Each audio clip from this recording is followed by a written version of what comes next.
नमस्कार दोस्तों, welcomes to easy maths with Yogi sir. तो लास्ट वीडियो में मैंने आपके लिए कुछ एग्जांपल्स कराए थे कंटिन्यूटी से संबंधित। इस वीडियो में भी हम कंटिन्यूटी से रिलेटेड कुछ एग्जांपल्स आपके लिए कराएंगे, जिससे कि जो एक्सरसाइज है वो अपनी आसान हो जाएगी।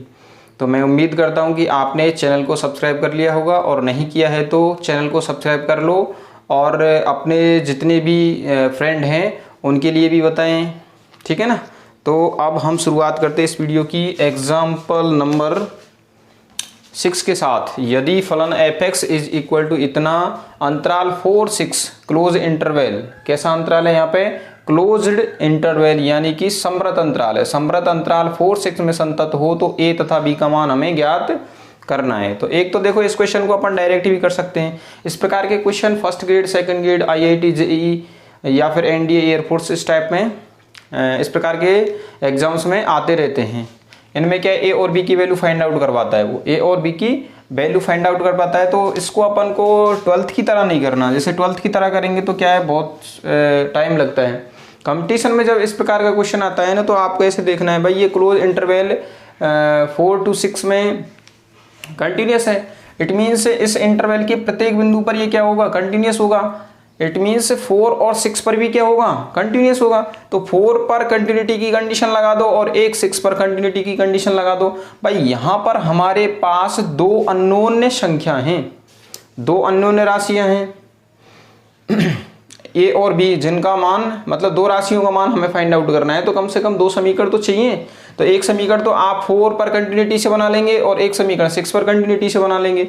तो 4 पर ये दाईं ओर से संतत होगा, ये बात क्लियर है। 4 पर दाईं ओर से संतत होगा और 6 पर बाईं ओर से संतत होगा। तो 4 पर दाईं ओर से संततता की कंडीशन लगाएं, मतलब दाईं सीमा किसके बराबर होगी, फलन के मान के बराबर होगी। तो 4 पर दाईं सीमा निकालेंगे तो कितना आएगा, x के स्थान पर आपको 4 रखना पड़ेगा। तो ये आएगा आपका 4a + b, और ये किसके बराबर होगा, 4 पर फलन का मान कितना है, 3। तो 4a + b = 3।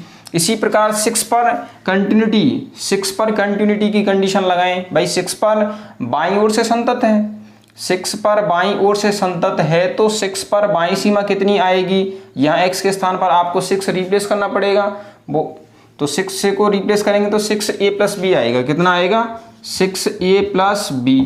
और 6 पर x = 6 पर फलन का मान कितना है, 7। तो 6a + b = 7। तो ये समीकरण नंबर 1 और ये समीकरण नंबर 2। अब 1 - 2 से, या फिर ऐसा करो 2 - 1, 2 - 1 से b से b कैंसिल हो जाएगा, 6a - 4a 2a, और 2a = 7 में से 3 गया तो 4। तो इम्प्लाइज दैट a = कितना आ गया, 2। a = कितना आ जाएगा, 2। a का मान आप यहाँ पे रख देंगे तो ये कितना हो जाएगा, 8, और 8 को आप उधर ले जाएंगे तो b = प्राप्त हो जाएगा -5। तो ऐसे आप डायरेक्ट भी इनको कैलकुलेट कर सकते हैं।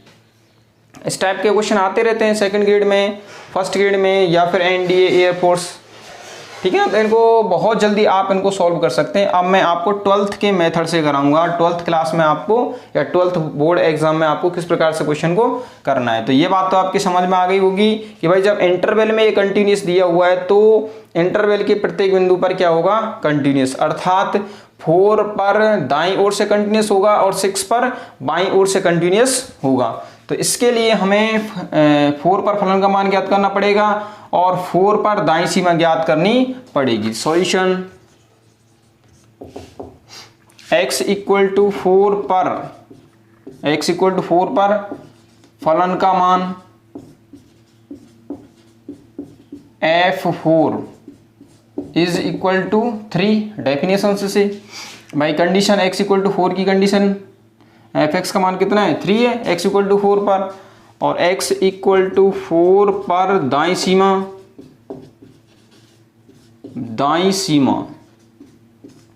f4 + 0 = limit h tends to 0 f4 + h।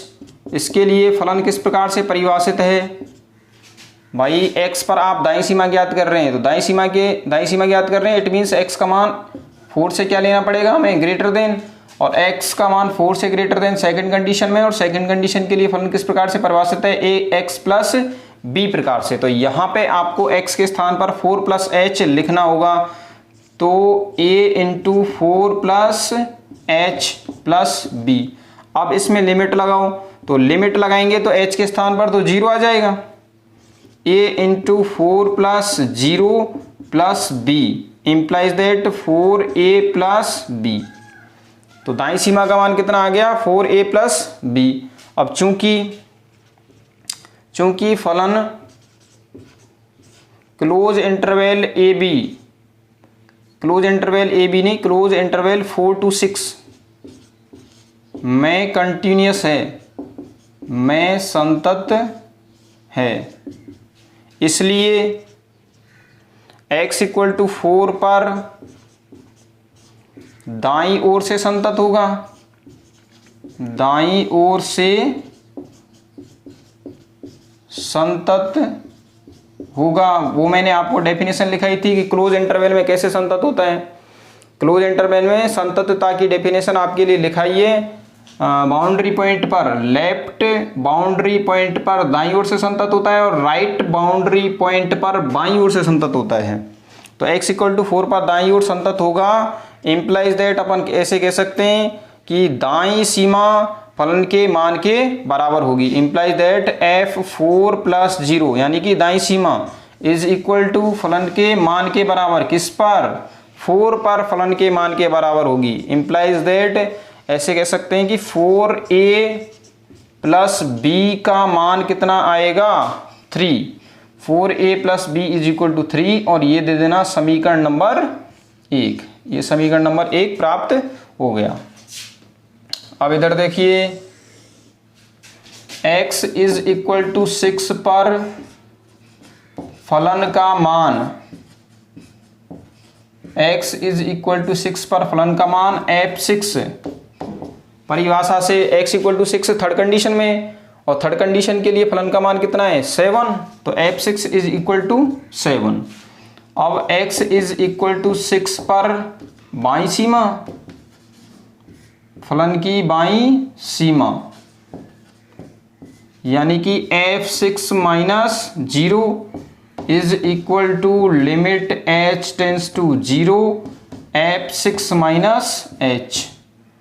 तो बाईं सीमा निकालेंगे तो x का मान 6 से छोटा होगा, x लेस देन 6 और x लेस देन 6 वाली कंडीशन सेकंड है, और सेकंड कंडीशन के लिए fx का मान कितना है, ax प्लस b, और यहाँ पे x के स्थान पर आपको क्या लिखना पड़ेगा, 6 minus h, implies that limit h tends to 0, a x के स्थान पर आ जाएगा 6 माइनस h प्लस b।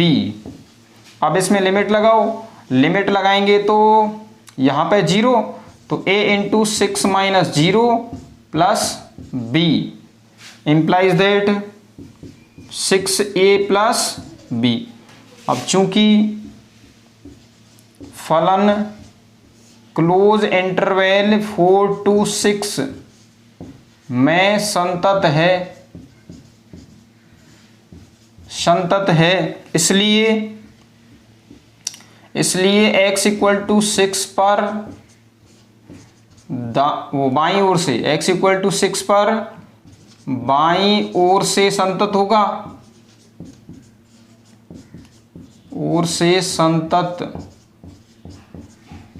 होगा, और बाईं ओर से संतत है तो इंप्लाइज दैट अपन कह सकते हैं कि f6 माइनस 0 का मान किसके बराबर होगा, f6 के बराबर होगा।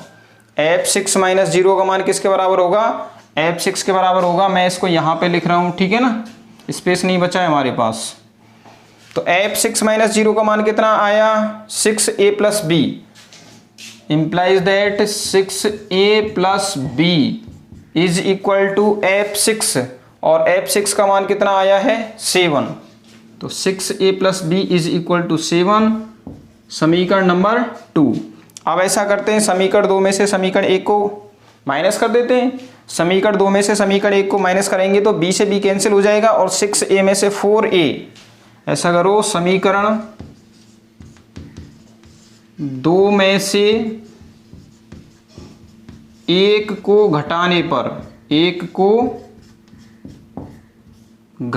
पर स्थिति ये बनेगी 6a में से 4a को माइनस करेंगे तो 2a बचेंगे और b से b कैंसिल हो जाएगा तो 2a बराबर 7 में से 3 घटेंगे 4, तो 2a बराबर 4 इम्प्लाइज दैट a बराबर 2। तो a का मान कितना आ जाएगा? 2 आ जाएगा। और a का मान आप समीकरण नंबर 1 में रख दें या फिर 2 में रख दें। समीकरण नंबर 1 में यदि a का मान रखें तो यहाँ से 8 बन जाएगा और 8 को उधर ले जाएंगे तो 3 माइनस के 8 -5 प्राप्त होगा हमें। a का मान समीकरण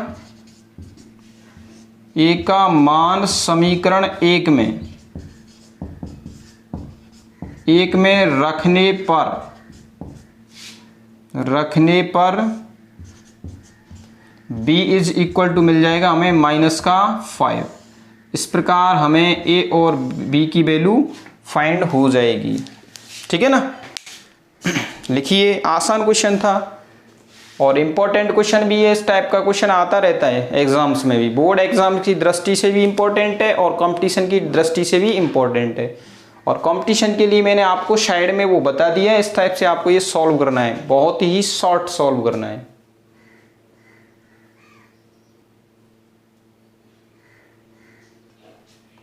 देखिए example number 13, f(x) is equal to x की पावर m sin 1/x यदि x does not equal to 0 हो और 0 यदि x इक्वल टू 0 हो के लिए m पर वह प्रतिबंध ज्ञात करना है जिसके लिए f(x) बिंदु x इक्वल टू 0 पर कंटिन्यूअस हो। ठीक है ना। बहुत ही ज्यादा इंपॉर्टेंट क्वेश्चन है।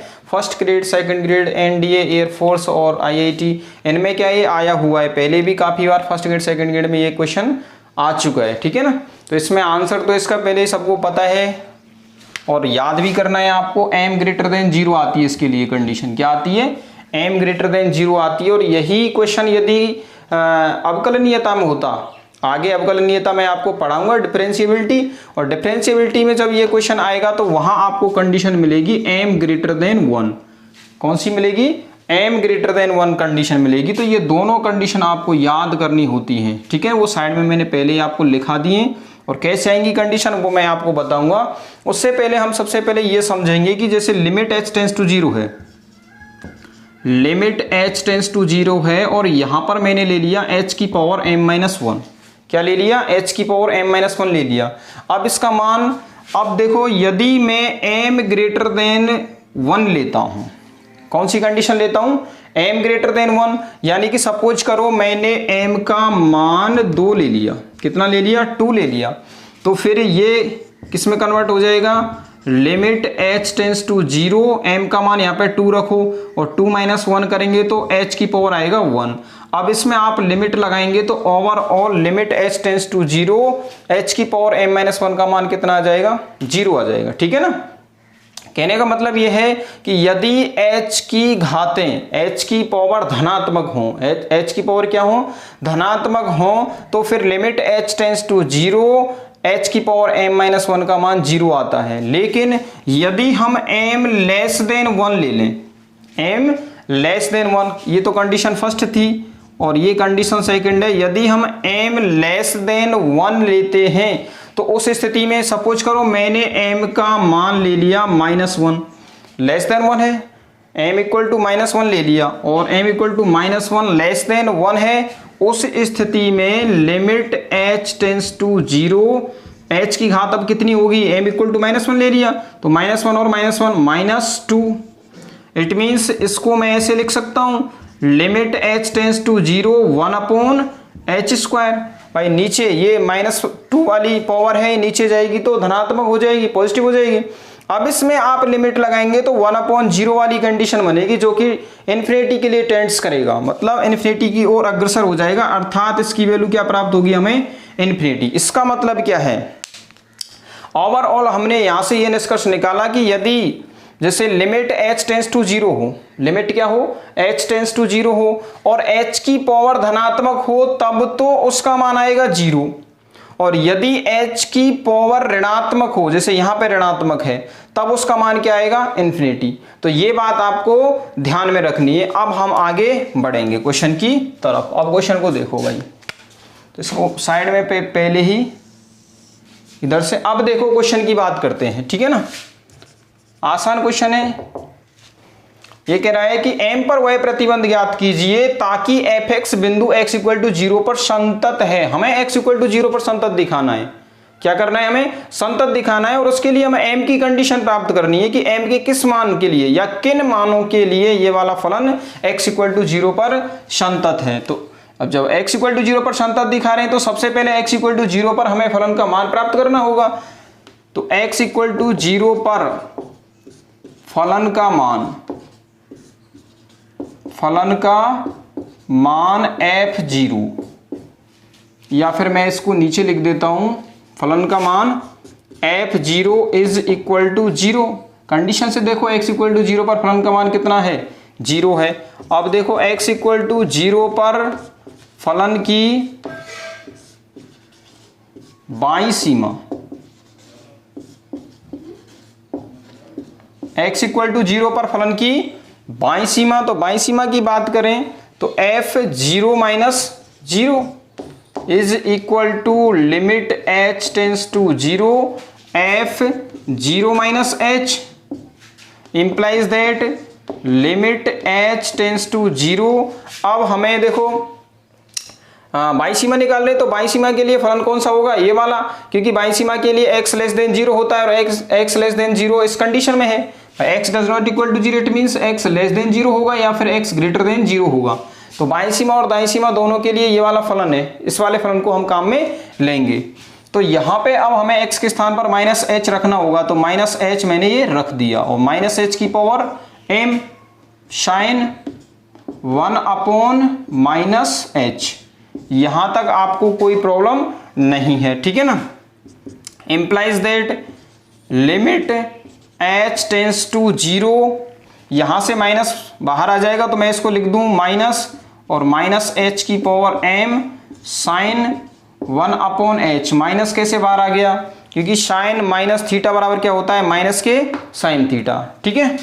Implies that limit h tends to 0। अब मैं इसको ऐसे लिख सकता हूं भाई, ये माइनस, इधर देखो एक मिनट, ये जैसे माइनस h की पावर m है तो इसमें से हम माइनस 1 की पावर m कॉमन ले सकते हैं और इसको ऐसे लिख सकते हैं ना, क्योंकि भाई माइनस 1 की पावर m इंटू h की पावर m क्या होता है, माइनस 1 का h से मल्टीप्लाई करो यानी माइनस h और माइनस h की पावर m। तो इसको हम इस प्रकार से लिख सकते हैं, ठीक है।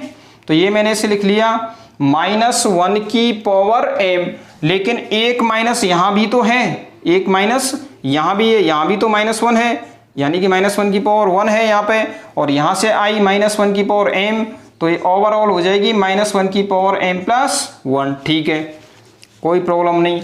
अब यहाँ पे h की पावर m बची है, h की पावर m और साइन 1 अपॉन h, ठीक। अब देखो भाई इसमें हमें h टेंस टू 0 लिमिट लगानी है। जब h टेंस टू 0 लिमिट लगाएंगे तो साइन 1 अपॉन h की वैल्यू क्या प्राप्त होगी, हमें सोचो, साइन 1 अपॉन h, भाई 1 अपॉन h इन्फिनिटी हो जाएगा, h टेंस टू 0 करते ही 1 अपॉन h इन्फिनिटी हो गया। और साइन इन्फिनिटी की वैल्यू माइनस 1 से 1 के मध्य परिमित राशि, क्योंकि साइन और कॉस का मान तो हमेशा माइनस 1 से 1 के मध्य लाई करता है, चाहे थीटा का मान कुछ भी आ जाए। साइन और कॉस का मान तो हमेशा माइनस 1 से 1 के मध्य होगा ना, चाहे इन्फिनिटी ही क्यों ना आ जाए। भाई इन्फिनिटी, जब इन्फिनिटी एक बहुत बड़ी संख्या है, इन्फिनिटी क्या है, एक बहुत बड़ी संख्या, लेकिन है तो थीटा ही है, तो कोण कोई ना कोई मान तो है, उस पर साइन की वैल्यू हमेशा माइनस 1 से 1 के मध्य मिलेगी। तो इसका मतलब ये तो माइनस 1 से 1 के मध्य एक परिमित राशि आ गई। अब बात करते हैं इसकी बात करते हैं h की पावर m की। अब यहाँ पे मैंने कंसेप्ट क्लियर करके आपको बता दिया है कि यदि m का मान धनात्मक हो, h की पावर धनात्मक होगी, तब तो limit h tends to 0 h की पावर m का मान 0 प्राप्त होगा। अन्यथा यदि h की पावर ऋणात्मक है, नेगेटिव है, तो इस h की पावर m का मान लिमिट h टेंस टू 0 पर इन्फिनिटी प्राप्त होता है। और इन्फिनिटी का मल्टीप्लाई जब आप एक परिमित संख्या में करेंगे, माइनस 1 से 1 के मध्य परिमित राशि में करेंगे, तो आपको इन्फिनिटी ही प्राप्त होगा। क्या प्राप्त होगा, इन्फिनिटी ही प्राप्त होगा। इट मीन्स ये सीमा, बाईं सीमा क्या प्राप्त हो जाएगी आपको, इन्फिनिटी। जबकि मैंने आपको कंटिन्यूटी की परिभाषा में ये लिखाया था कि बाईं सीमा परिमित रूप से विद्यमान होनी चाहिए और दाईं सीमा भी परिमित रूप से विद्यमान होनी चाहिए। तो यदि इन्फिनिटी प्राप्त हो गया तो ये वाला फंक्शन क्या हो जाएगा, डिसकंटिन्यूअस हो जाएगा, असंतत हो जाएगा। जबकि क्वेश्चन में वो क्या कह रहा है, m का वह प्रतिबंध ज्ञात कीजिए जिस पर फलन x = 0 पर संतत है। तो हमें तो वो कंडीशन प्राप्त करनी है ना, तो इसलिए हम m का मान 0 से बड़ा लेके चलेंगे, तभी तो ये धनात्मक होगा। m का मान 0 से बड़ा लेंगे तभी तो h की घात धनात्मक आएगी। तो इम्प्लाइज दैट अपन ऐसे कह सकते हैं, इसका मान क्या हो जाएगा भाई, देखो -1 की पावर m+1 और इसका मान कितना 0 और इसका मान -1 से 1 के मध्य, -1 से 1 के मध्य परिमित राशि।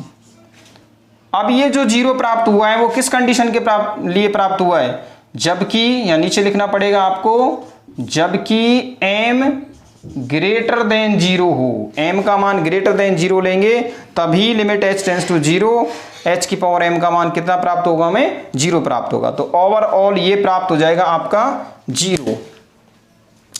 अब 0 का मल्टीप्लाई -1 से 1 के मध्य परिमित राशि के साथ करेंगे तो ओवरऑल मान प्राप्त होगा हमें, इंप्लाइज दैट 0 का मल्टीप्लाई इन सभी में करेंगे तो इंप्लाइज दैट f0 - 0 यानी कि बाई सीमा = 0, जबकि m ग्रेटर देन 0 हो। जब हम m का मान 0 से बड़ा लेंगे तो ये बाई सीमा क्या बन जाएगी, 0 बन जाएगी, ठीक है ना। अब x = 0 पर दाईं सीमा ज्ञात करनी है हमें, दाईं सीमा f0 + 0 = limit h tends to 0 f0 + h, 0 + h = limit h tends to 0। अब फंक्शन में x के स्थान पर क्या रखेंगे आप, h रखेंगे, तो यहां से आएगा h की घात m sin 1/h। अब इसमें वही कंडीशन बन रही है, ठीक है ना, वही कंडीशन बन रही है कि h की पावर m का मान 0 कब प्राप्त होगा, जब आप m ग्रेटर देन 0 लेंगे। यदि आपने m का मान 0 से छोटा ले लिया यानी कि ऋणात्मक ले लिया तो h नीचे चला जाएगा, 1/h में चला जाएगा और तब आप लिमिट लगाएंगे तो इन्फिनिटी बन जाएगा। क्या बन जाएगा, इन्फिनिटी, जबकि इन्फिनिटी हमें बनाना नहीं है। तो इम्प्लाइज दैट ऐसे कह सकते हैं 0 × -1 से 1 के मध्य परिमित राशि, जबकि भाई इसका मान तो -1 से 1 के मध्य प्राप्त होगा ही, बात इसकी है h की पावर m की, और h की पावर m का मान 0 तभी होगा जब m ग्रेटर देन 0 हो। यदि आपने m का मान लेस देन 0 ले लिया तो ये 1/h में पहुंच जाएगा और इस स्थिति में आप लिमिट लगाएंगे तो ये इन्फिनिटी बन जाएगा। जैसे ही आप h के स्थान पर 0 रखेंगे तो क्या बन जाएगा, इन्फिनिटी, और इन्फिनिटी बनते ही डिसकंटिन्यूअस हो जाएगा फंक्शन। इसलिए हम m का मान क्या ले रहे हैं, ग्रेटर देन 0 ले रहे हैं। इंप्लाइज दैट, या फिर ऐसे कहो स्पष्टतः f0 - 0 बराबर f0 + 0 बराबर f0 फलन का मान, जबकि m ग्रेटर देन 0। तो यहां से ये निष्कर्ष निकला है कि ये वाला फंक्शन कंटिन्यूअस होगा जबकि m का मान क्या हो, ग्रेटर देन 0। इंप्लाइज दैट दिया गया फलन x = 0 पर संतत है यदि m ग्रेटर देन 0 हो। तो ये कंडीशन आपको डायरेक्ट भी याद रखनी है, क्योंकि ये ऑब्जेक्टिव क्वेश्चनों में आता रहता है। फर्स्ट ग्रेड सेकंड ग्रेड में ऐसे आएगा, क्वेश्चन ऐसे दे देगा, उसके बाद में वो आपके लिए ऑप्शन देगा। क्या देगा, ऑप्शन में m के मान इस प्रकार से देगा, m लेस देन 0 हो। सेकंड ऑप्शन दे दिया आपको m ग्रेटर देन 0 हो। थर्ड ऑप्शन दे दिया m greater than 1। Fourth option दे दिया m लेस देन -1। तो आपको कौन सा ऑप्शन टिक करना है, m ग्रेटर देन 0। और यही क्वेश्चन यदि डिफरेंशिएबिलिटी के लिए आता, अवकलनीयता के लिए आता, तब आपको कौन सा ऑप्शन टिक करना होता, सी ऑप्शन टिक करते, ठीक है ना। तो डायरेक्ट भी आप इस क्वेश्चन को याद रखेंगे, बहुत ही ज्यादा इंपॉर्टेंट क्वेश्चन है।